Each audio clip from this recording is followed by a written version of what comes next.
안녕하세요. 567 건강입니다. 혹시 요즘 들어 이상하게 목이 자주 마르신가요? 물을 마셔도 갈증이 가시지 않고 그래서인지 화장실도 부쩍 자주 가게 되지는 않으신지요? 밥을 분명 든든하게 챙겨 먹었는데도 금방 허기가 지고 왠지 모르게 몸은 천근만근 무겁고 피곤이 풀리지 않는 느낌. 어쩌다 생긴 작은 상처가 예전보다 더디게 아무는 것 같기도 하고요. 만약 지금 몇 가지라도 고개를 끄덕이셨다면 오늘 이야기에 조금 더 귀를 기울여 주시면 좋겠습니다. 바로 우리 몸이 보내는 달콤 쌉쌀한 신호, 당뇨병에 대한 이야기이기 때문입니다. 당뇨병이라는 이름 아마 들어보지 못하신 분은 없으실 겁니다. 주변에서도 당뇨로 관리 중이라는 분들을 심심찮게 만날 수 있을 만큼 이제는 너무나 흔한 질환이 되었죠. 하지만 흔하다고 해서 우리가 이 병에 대해 잘 안다고 말할 수 있을까요? 막연한 두려움, 잘못된 정보들, 그리고 나는 아니겠지 하는 마음 때문에 오히려 제대로 마주하기를 피하고 있었던 것은 아닐까요? 많은 분들이 당뇨병 진단을 받으면 하늘이 무너지는 것처럼 생각하십니다. 이제 먹고 싶은 것도 마음대로 못 먹고 평생 약을 달고 살아야 하는구나 하는 생각에 눈앞이 캄캄해지기도 합니다. 하지만 오늘 567 건강에서는 여러분의 그 무거운 마음을 조금이나마 덜어드리고자 합니다. 결론부터 말씀드리자면 당뇨병은 불치병이 아닙니다. 우리가 감기에 걸리면 잘 쉬고 약을 먹어 이겨내듯 당뇨병은 우리가 잘 알고 잘 다스리면 충분히 함께 살아갈 수 있는 관리하는 병이기 때문입니다. 오늘 저와 함께 당뇨병이라는 낯선 손님의 정체는 무엇인지, 왜 우리를 찾아오는지, 그리고 어떻게 하면 이 손님과 원만하게 잘 지내면서 건강하고 활기찬 삶을 이어갈 수 있는지 그 모든 것을 속 시원하게 파헤쳐 보겠습니다. 마치 친한 친구에게 어려운 고민을 털어놓듯 제가 차근차근 쉽고 재미있게 설명해 드릴 테니 편안한 마음으로 따라와 주시기 바랍니다. 자, 그럼 먼저 당뇨병이라는 녀석의 정체부터 한번 알아볼까요? 우리 몸속에서 대체 무슨 일이 벌어지고 있는 걸까요? 당뇨병을 이해하려면 우리 몸의 에너지 시스템을 알아야 합니다. 어렵게 들리시나요? 전혀 그렇지 않습니다. 아주 쉬운 비유를 하나 들어드릴게요. 우리 몸을 하나의 커다란 도시라고 생각해 보세요. 이 도시에는 수많은 칩세포들이 있고 이 집들이 활기차게 돌아가려면 에너지라는 연료가 필요합니다. 우리가 음식을 통해 섭취하는 탄수화물은 소화 과정을 거쳐 포도당이라는 아주 중요한 에너지원이 됩니다. 이 포도당이 바로 우리 몸이라는 도시에 공급되는 핵심 연료인 셈이죠. 그런데 이 포도당 연료는 혼자서 집 안으로 들어갈 수가 없습니다. 반드시 인슐린이라는 특별한 열쇠가 있어야만 집의 문세포 수용체를 열고 안으로 들어가 에너지로 사용될 수 있습니다.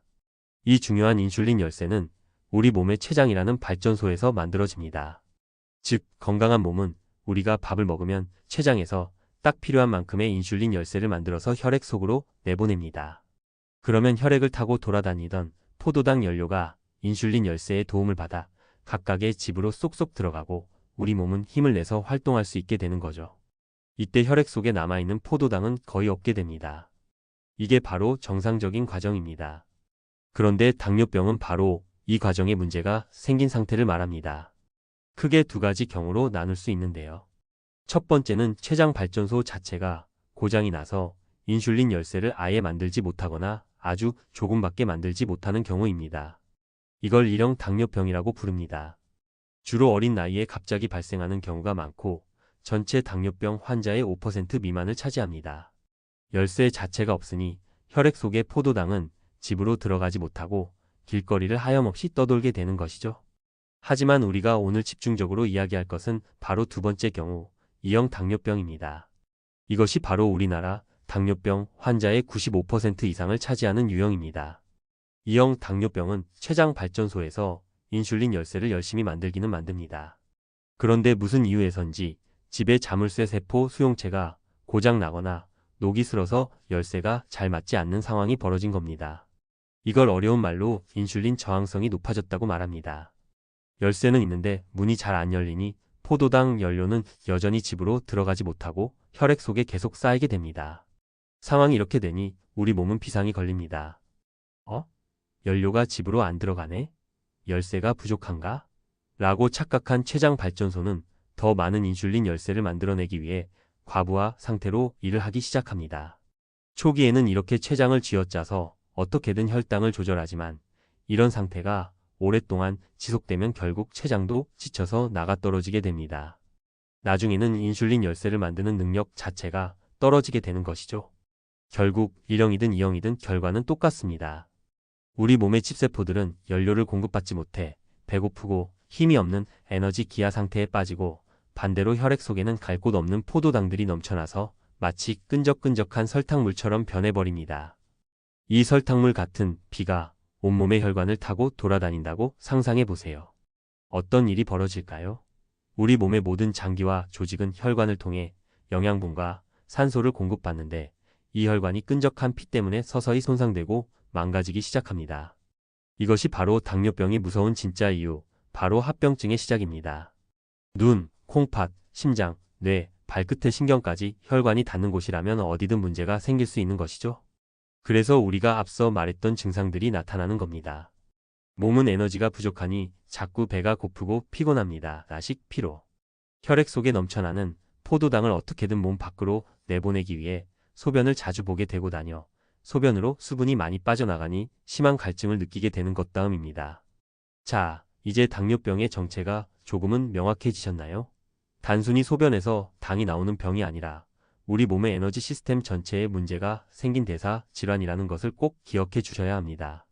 그렇다면 여기서 한 가지 더 짚고 넘어가야 할 중요한 단계가 있습니다. 바로 당뇨병 전 단계입니다.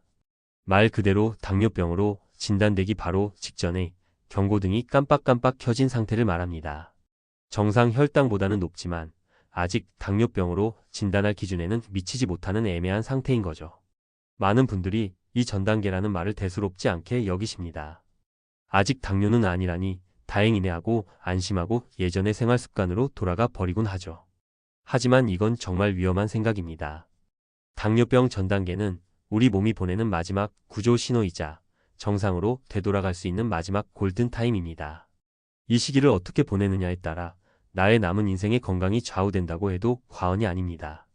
당뇨병 전 단계는 보통 공복혈당 장애나 내당능 장애라는 어려운 이름으로 불리는데요. 쉽게 설명해 드릴게요. 공복혈당 장애는 이름처럼 8시간 이상 굶은 상태에서 잰 혈당이 정상 100 미만보다는 높지만 당뇨병 기준 126 이상보다는 낮은 상태를 말합니다. 즉, 밤사이에 우리 몸이 혈당을 제대로 처리하지 못하고 있다는 신호입니다. 내당능 장애는 식후 혈당 조절 능력에 문제가 생긴 상태입니다. 우리가 포도당 용액을 마시고 이 시간 뒤에 혈당을 재보는 경구당부화 검사를 통해 알 수 있는데요. 이때 혈당이 정상 140 미만보다는 높지만 당뇨병 기준 200 이상보다는 낮은 경우를 말합니다. 밥을 먹고 난 뒤 치솟은 혈당이 빨리 떨어지지 않고 혈액 속에 오래 머물러 있다는 뜻이죠. 이 두 가지 상태는 우리 몸의 인슐린 기능이 약 50% 정도 떨어졌을 때 나타난다고 합니다. 아직은 췌장이 힘겹게 버티고 있지만 곧 한계에 다다를 것이라는 강력한 경고인 셈입니다. 연구에 따르면 당뇨병 전 단계에 있는 사람들은 매년 510%가 실제 당뇨병으로 진행된다고 합니다. 하지만 더 중요한 사실은 이 시기에 적극적으로 생활 습관을 개선하면 당뇨병 발생 위험을 무려 60% 가까이 낮출 수 있다는 것입니다. 그러니 만약 건강검진 결과표에서 당뇨 전 단계 혹은 경계성 당뇨라는 글자를 보셨다면 절대로 안심하지 마시고 지금이 내 몸을 살릴 마지막 기회구나 라고 생각하셔야 합니다. 지금부터 무엇을 먹고 어떻게 움직이느냐에 따라 우리는 당뇨병이라는 불청객을 집 안으로 들이지 않고 문 밖에서 돌려보낼 수 있습니다. 자, 이제 당뇨병이 무엇인지 그리고 그 전 단계가 얼마나 중요한지 충분히 이해하셨을 겁니다. 그렇다면 지금부터는 가장 실질적인 이야기, 우리가 무엇을 어떻게 해야 이 당뇨병이라는 녀석을 잘 관리하고 통제할 수 있는지 그 구체적인 방법을 알아보겠습니다. 가장 중요한 두 개의 기둥은 바로 식사와 운동입니다. 오늘은 먼저 식사 이야기부터 시작해 볼까요? 당뇨 진단 받으면 이제 마시는 건 다 끝났다고 생각하는 분들이 많습니다. 밥도 현미 밥만 퍽퍽하게 먹어야 하고 달콤한 과일은 쳐다도 보면 안 되고 빵이나 국수 같은 밀가루 음식은 평생 끊어야 한다고 생각하시죠? 하지만 정말 그럴까요? 아닙니다. 당뇨 식단은 못 먹는 식단이 아니라 똑똑하게 골라 먹는 식단입니다. 양과 종류, 그리고 순서를 지키면 우리는 생각보다 훨씬 더 다채롭고 즐거운 식사를 할 수 있습니다.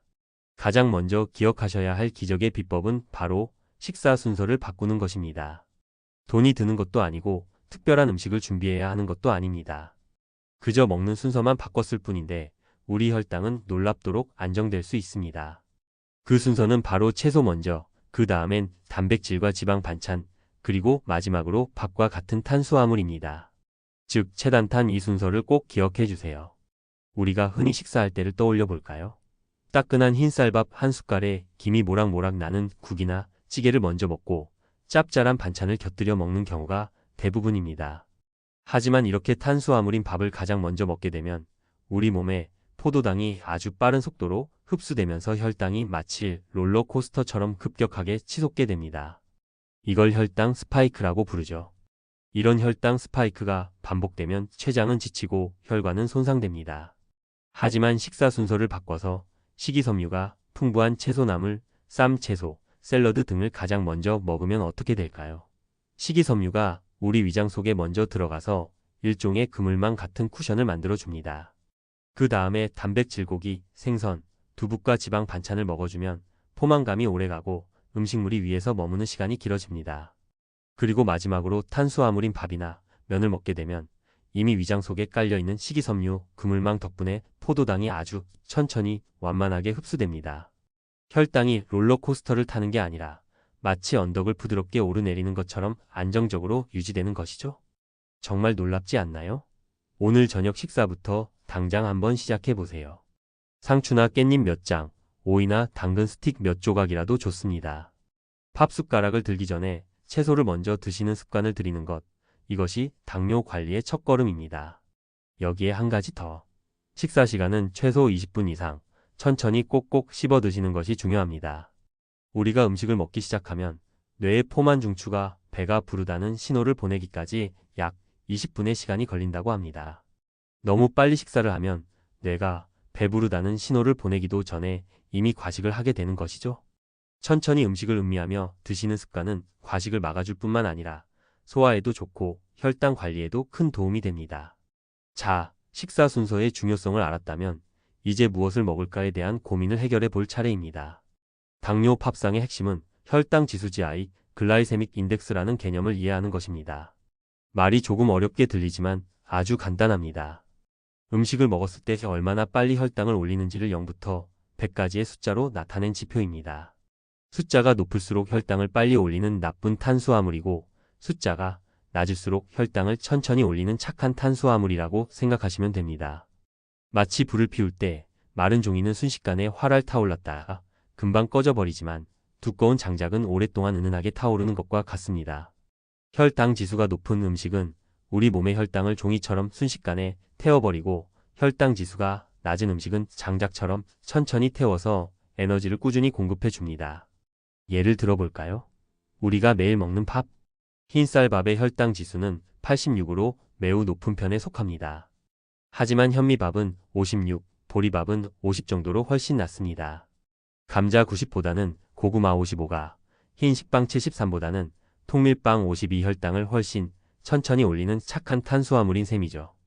따라서 우리는 밥을 먹을 때 흰쌀밥보다는 현미나 귀리, 보리, 콩 같은 통곡물을 섞어서 먹는 것이 훨씬 유리합니다. 물론 매번 음식의 혈당 지수를 찾아보고 식단을 짜는 것은 너무나 번거롭고 어려운 일입니다.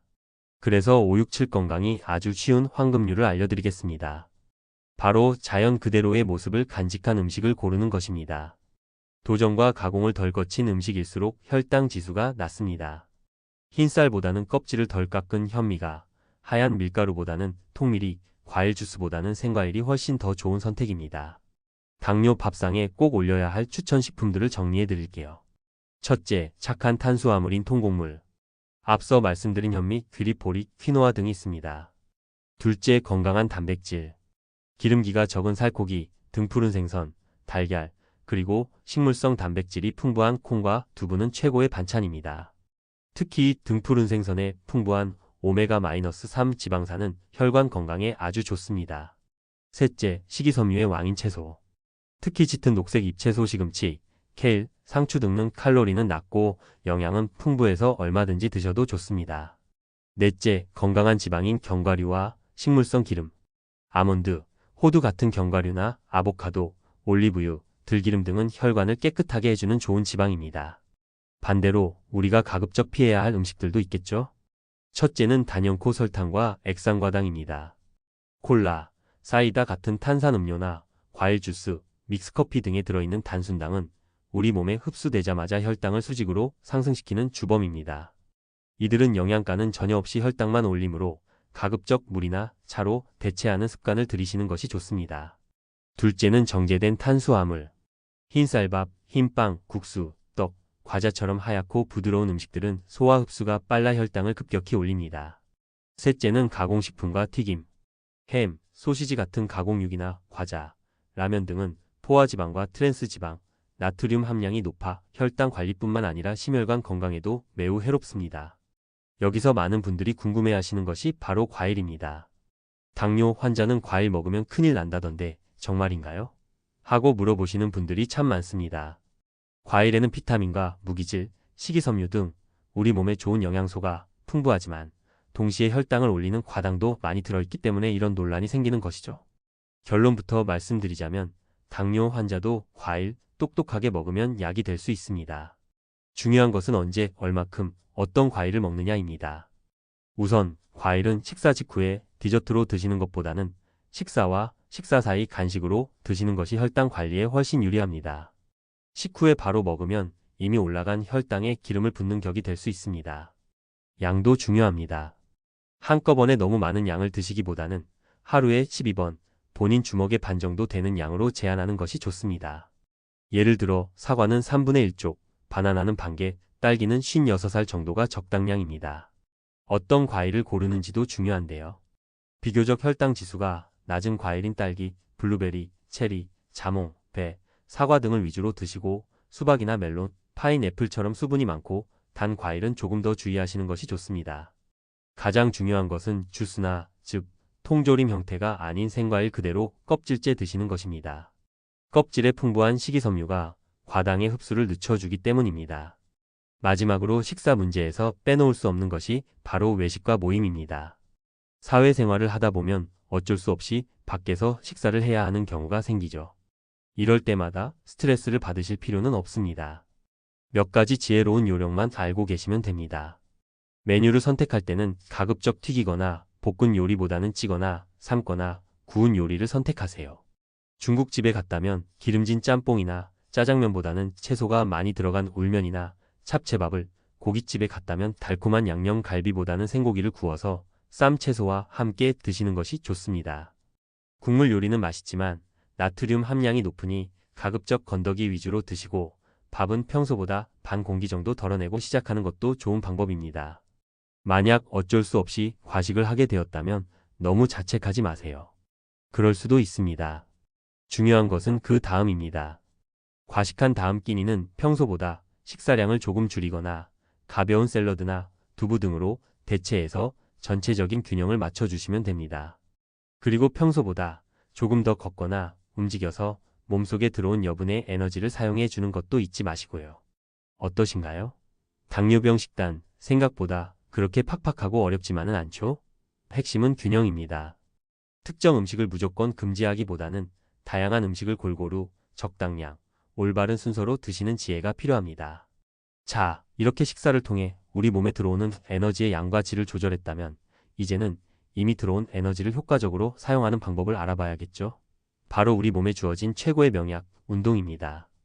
많은 의사들이 당뇨 환자에게 운동은 선택이 아닌 필수라고 강조합니다. 어떤 분들은 먹는 것만 잘 조절하면 되지, 힘든데 운동까지 해야 하나? 라고 생각하실 수도 있습니다. 하지만 운동이 우리 혈당에 미치는 영향은 정말 어마어마합니다. 운동이 어떻게 혈당을 낮추는 걸까요? 그 원리는 아주 간단합니다. 우리 몸의 근육은 포도당 먹는 하마라고 생각하시면 됩니다. 운동을 해서 근육을 움직이면 근육 세포들은 에너지를 얻기 위해 혈액 속에 떠다니는 포도당을 아주 왕성하게 잡아먹습니다. 심지어 이때는 인슐린 열쇠가 없어도 세포의 문이 활짝 열리는 특별한 통로가 생긴다고 합니다. 즉, 운동 자체가 천연 인슐린과 같은 역할을 하는 셈이죠. 운동의 장점은 이뿐만이 아닙니다. 꾸준한 운동은 인슐린 저항성을 개선시켜줍니다. 즉, 녹슬었던 우리 집 자물쇠에 기름칠을 해서 인슐린 열쇠가 더 잘 맞도록 만들어주는 것이죠. 같은 양의 인슐린으로도 혈당을 훨씬 더 효과적으로 조절할 수 있게 됩니다. 또한 체중을 줄여주고 스트레스를 해소해주며 혈압과 콜레스테롤 수치를 낮춰 심혈관 건강까지 지켜주니 이보다 더 좋은 보약이 어디 있을까요? 그렇다면 어떤 운동을 언제, 얼마나 해야 가장 효과적일까요? 당뇨 환자에게 가장 추천되는 운동은 유산소 운동과 근력 운동을 함께 하는 것입니다. 유산소 운동은 말 그대로 산소를 충분히 사용하면서 하는 운동으로 걷기, 자전거 타기, 수영, 가벼운 조깅 등이 대표적입니다.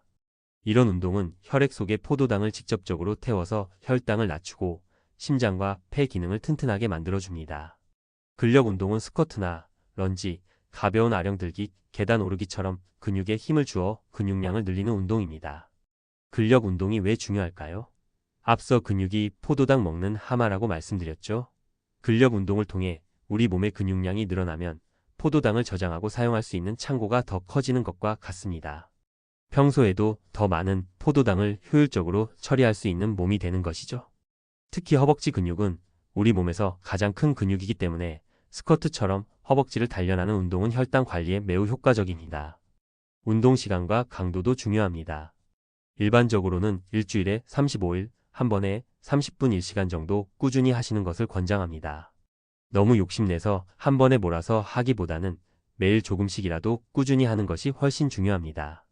운동 강도는 숨이 약간 차고 땀이 살짝 나는 정도, 옆 사람과 대화는 가능한 정도가 가장 적당합니다. 너무 힘들어서 말도 못할 정도로 운동을 하면 오히려 몸에 무리가 갈 수 있습니다. 혈당 조절에 가장 효과적인 운동 시간대는 언제일까요? 바로 식후 30분에서 1시간 사이입니다. 식사를 하고 나면 혈당이 서서히 오르기 시작하는데 바로 이 타이밍에 맞춰 운동을 해주면 치솟는 혈당을 가장 효과적으로 떨어뜨릴 수 있습니다. 식사 후에 바로 소파에 눕는 습관 대신 가볍게 동네 한 바퀴를 산책하는 습관을 들여보세요. 여러분의 혈당 수치가 눈에 띄게 달라지는 것을 경험하실 수 있을 겁니다. 하지만 운동을 할 때 반드시 기억해야 할 중요한 주의사항들이 있습니다. 특히 약물 치료를 하고 계신 분이라면 더욱 주의를 기울이셔야 합니다. 가장 중요한 것은 바로 저혈당 쇼크 예방입니다. 운동은 혈당을 떨어뜨리는 효과가 있기 때문에 너무 무리하거나 빈속에 운동을 하면 혈당이 정상 범위보다 훨씬 더 낮게 떨어지는 저혈당이 올 수 있습니다. 저혈당이 오면 식은땀이 나고 손이 떨리며 가슴이 두근거리고 심하면 의식을 잃을 수도 있어 매우 위험합니다. 따라서 운동 전후에는 혈당을 체크해서 자신의 몸 상태를 확인하는 습관을 들이는 것이 좋습니다. 그리고 만약을 대비해 운동하러 가실 때는 주머니에 사탕이나 작은 주스, 초콜릿 같은 비상 간식을 꼭 챙겨주세요. 저혈당 증상이 느껴질 때 즉시 섭취하기 위함입니다. 또한 당뇨발 예방을 위해 발에 잘 맞는 편안한 신발을 신는 것이 매우 중요합니다. 당뇨병이 오래되면 발의 감각이 둔해져서 작은 상처가 나도 잘 느끼지 못하는 경우가 많습니다.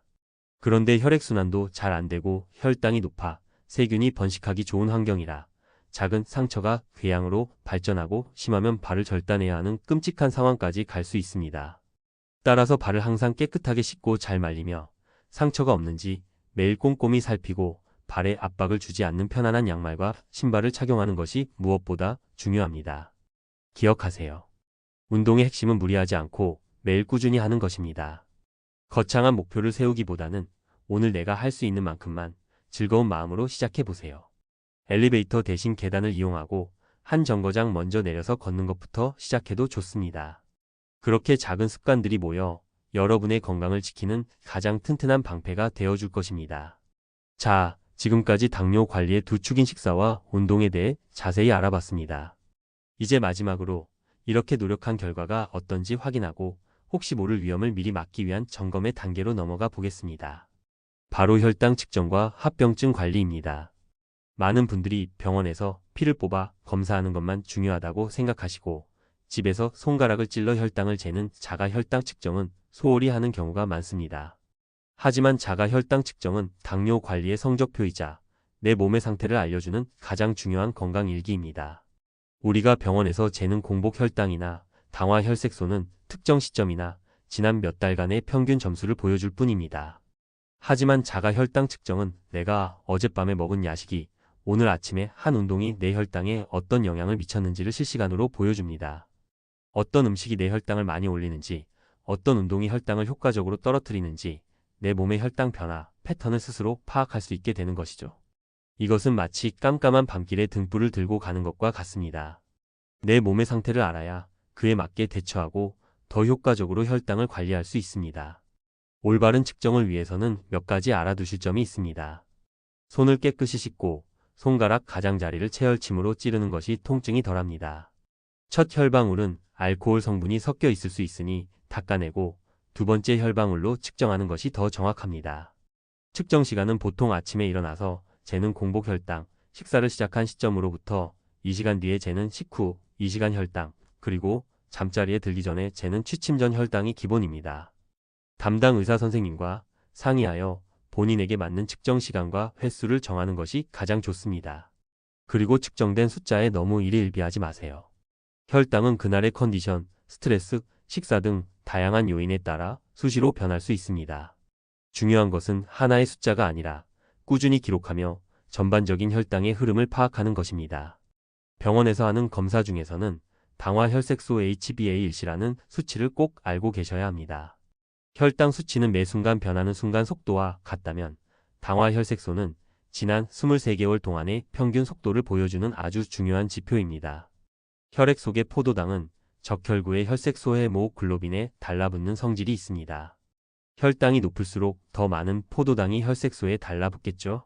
적혈구의 수명이 약 3개월이기 때문에 이 당화 혈색소 수치를 보면 지난 3개월간의 평균적인 혈당 조절 상태를 아주 정확하게 알 수 있습니다. 그래서 의사들이 이 수치를 아주 중요하게 보는 것입니다. 당뇨 환자의 당화 혈색소 조절 목표는 보통 6.5% 미만입니다. 그렇다면 우리가 왜 이렇게 열심히 혈당을 조절해야 하는 걸까요? 바로 합병증이라는 무서운 손님을 막기 위해서입니다. 사실 당뇨병 자체는 통증이 있거나 일상생활에 큰 불편을 주는 병이 아닐 수 있습니다. 하지만 진짜 무서운 것은 높은 혈당이 오랜 기간 지속되면서 우리 몸의 혈관을 서서히 망가뜨려 발생하는 합병증입니다. 당뇨 합병증은 말 그대로 머리부터 발끝까지 우리 몸의 모든 곳에 찾아올 수 있습니다. 특히 아주 가느다란 모세혈관이 많이 분포된 곳부터 문제가 생기기 시작합니다. 대표적인 것이 바로 눈, 콩팥, 신경 이 세 곳에 생기는 3대 미세혈관 합병증입니다. 눈에 생기는 당뇨병성 망막병증은 심할 경우 시력을 잃게 할 수 있는 실명의 가장 흔한 원인 중 하나입니다. 콩팥 신장에 생기는 당뇨병성 신증은 콩팥의 필터 기능을 망가뜨려 나중에는 혈액투석이나 신장 이식을 받아야만 생명을 유지할 수 있는 상태에 이르게 합니다. 말초 신경에 생기는 당뇨병성 신경병증은 손발이 저리고 아프거나 반대로 감각이 둔해지는 증상을 유발합니다. 특히 발의 감각이 둔해지는 당뇨발은 앞서 말씀드린 것처럼 심각한 궤양으로 이어질 수 있습니다. 이뿐만이 아닙니다. 당뇨병은 뇌졸 중중풍, 협심증, 심근경색과 같은 대혈관 합병증의 위험도 일반인에 비해 24배나 높입니다. 끈적해진 피가 굵은 혈관까지 막거나 터지게 만들기 때문이죠. 생각만 해도 정말 무섭지 않으신가요? 하지만 너무 겁먹으실 필요는 없습니다. 이 모든 끔찍한 합병증은 우리가 혈당을 잘 조절하고 혈압과 콜레스테롤을 정상 범위로 유지하며 정기적으로 병원 검진을 받는 것만으로도 대부분 예방할 수 있습니다. 철저한 혈당 관리가 최고의 합병증 예방법이라는 사실을 절대 잊지 마세요. 이제 당뇨병 관리에 대한 실질적인 정보는 거의 다 알려드렸습니다. 하지만 마지막으로 한 가지, 어쩌면 가장 중요한 이야기를 빼놓을 수 없습니다. 바로 마음 건강에 대한 이야기입니다. 몸의 건강만큼이나, 아니 어쩌면 그 이상으로 우리의 마음을 잘 다스리는 것이 중요하기 때문입니다. 혹시 스트레스를 많이 받으면 혈당이 오른다는 이야기 들어보셨나요? 이것은 그냥 기분 탓이 아니라 과학적인 사실입니다. 우리가 스트레스를 받으면 우리 몸에서는 코르티솔이나 아드레날린 같은 스트레스 호르몬이 분비됩니다. 그런데 이 호르몬들은 우리 몸을 위기 상황으로 인식하게 만들어서 간에 저장되어 있던 포도당을 혈액 속으로 방출시키고 인슐린의 작용을 방해합니다. 혈당이 오를 수밖에 없는 것이죠. 따라서 즐거운 마음을 유지하고 스트레스를 잘 관리하는 것은 당뇨 관리에 숨겨진 비법과도 같습니다. 내가 좋아하는 음악을 듣거나 가벼운 산책을 하거나 친구와 즐거운 수다를 떠는 것도 좋습니다. 명상이나 심호흡을 통해 마음을 차분히 가라앉히는 것도 큰 도움이 됩니다. 나만의 스트레스 해소법을 찾아서 꾸준히 실천해 보세요. 당뇨병이라는 진단을 처음 받으면 많은 분들이 큰 충격과 함께 우울감을 느끼십니다. 마치 내 인생에 커다란 꼬리표가 붙은 것 같고 나만 불행한 것 같은 생각에 빠지기 쉽습니다. 하지만 절대 혼자 끙끙 앓지 마세요. 이런 감정은 지극히 자연스러운 것입니다. 가족이나 가까운 친구에게 솔직한 심정을 털어놓고 도움을 요청하세요. 혼자서 모든 것을 짊어지려고 하지 않아도 괜찮습니다. 주변의 따뜻한 지지와 격려는 무엇보다 큰 힘이 됩니다. 당뇨 관리는 100m 단거리 경주가 아니라 평생을 함께 가야 하는 마라톤과 같습니다. 처음부터 너무 완벽하게 하려고 애쓰다 보면 금방 지치고 포기하기 쉽습니다.